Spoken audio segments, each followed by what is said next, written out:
Rosas, he said it himself, man. He's a showman. He's going to go out there. He's going to put on a show. He's not quite looking past Christian Rodriguez, but he's saying, I'm vying for that belt. That's what I care about. Now, Christian Rodriguez, on the other hand, man, this dude's slick. I think people are discounting this man, bro. His jiu-jitsu is slick. His striking is slick. And when it comes down to that pure, just like, who wants it more, I think he wants it just as bad as Rosas does. I just don't think he's as eccentric about it, not as, like entertaining about it, right? So what have we seen from Rosas? The backpack. We've seen backpack on I grapple you as problems, and this dude has a lot of grappling experience. Can Christian Rodriguez put Rosas in a position where he has to come off the stool in round number 2 and strike with the man? Oof. I don't know, because I was giving the ground advantage to Rosas on this one, Derek. Don't get me wrong, though. Rodriguez does have a ground game. I mean, we saw, was it the Weems fight where he hit the anaconda choke? Yeah. Very quick, too. Very smooth, fluid. So he's out there grinding and working it. But I did give the ground and the power advantage to Rosas here. Now in the striking, that's where it's different, because Rosas started off as a striker, but then I forget if it was in the Contender Series, if it was his first fight, he was talking about it. He went into a grappling match, got absolutely ragdolled by a wrestler, and realized, oh shit, I need to work on this game too.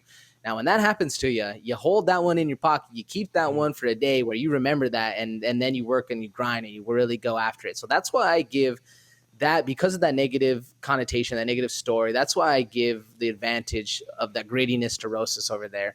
We haven't really seen, or at least, and again, this could be the embellishment or the flamboyancy or the entertainment you're talking about from Rosas. We haven't really seen that on the Rodriguez side, so who knows if he actually has that dog in him. But if there's ever a chance to do it, this is the fight to do it, because the only way I see Rodriguez really having that moment you're talking about, Derek, having that moment of having Rosas step off the stool and think, oh shit, now I'm in a fight, I got to go out there and get this, is if Rodriguez comes out and absolutely just steamrolls round 1.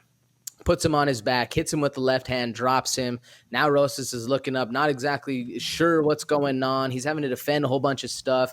Gets to the round 2. Now he's taking deep breaths. Do you see that story happening, or are we going to see a steamroll from the other side? That's what's tough, man. It's almost like, the UFC is pushing Rosas, right? So you would think, oh, are they feeding him Christian Rodriguez? But no, I don't think they are, man. I think it's just like, hey, you're a prospect, he's a prospect. Whichever one of y'all wins, you advance. We've seen this before. It's not the first time the UFC has done this, man. So I do think there's the potential for that. And this is another one of those, I don't feel great about it, trap game type situations where you could be all over Rosas, but if he doesn't make it past that first, or if it goes past that first round, it could be real problems, man. Christian Rodriguez, listen, man. My boy is JSP, Jonathan S. Pierce, right there, baby. You know what I mean? And he put it on that man for 3 rounds of hardcore grappling. Rosas seems to have a gas tank. I'm going to tell this quick story again. I mentioned it before. I was actually familiar with Rosas. I wasn't familiar with his career necessarily, but he had fought at Combat Sports Coverage. It was a grappling promotion that we had went and go check out. He fought one of my teammates. And this dude, he is like, the limelight does not affect this man. He has a lot of fantastic movement. He's hard to grab a hold of, even against legitimate grapplers who do this thing full-time grappling as a living. This dude was made kind of for this moment, dude. So I do not see him failing to capitalize on this, and I think this is going to be another stepping stone right here. So with that being said, I think Rosas is going to go out there and prove a point, and I think he's going to go out there and he's going to submit Christian Rodriguez, a dude who got 4 submissions under his belt. I think he has 8 wins, half of them by submission. I think Rosas is going to go out there and submit him. What do you think?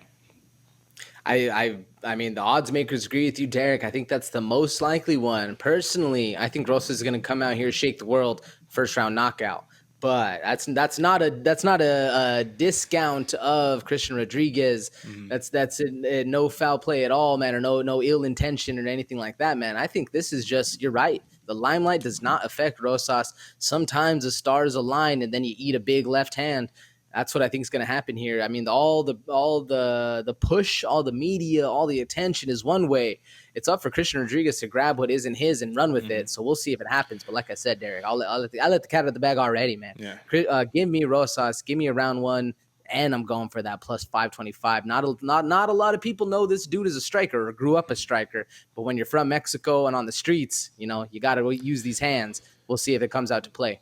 Yeah, and I'll take that first round submission at plus 160, man. The thing about Rosas that I like, last parting word on this, is that he uses his striking to set up his grappling, right? And Rodriguez is very aware of that, and he's familiar with that. So I'm interested to see how he can combat that. But either way, folks, that is your main card for UFC 287.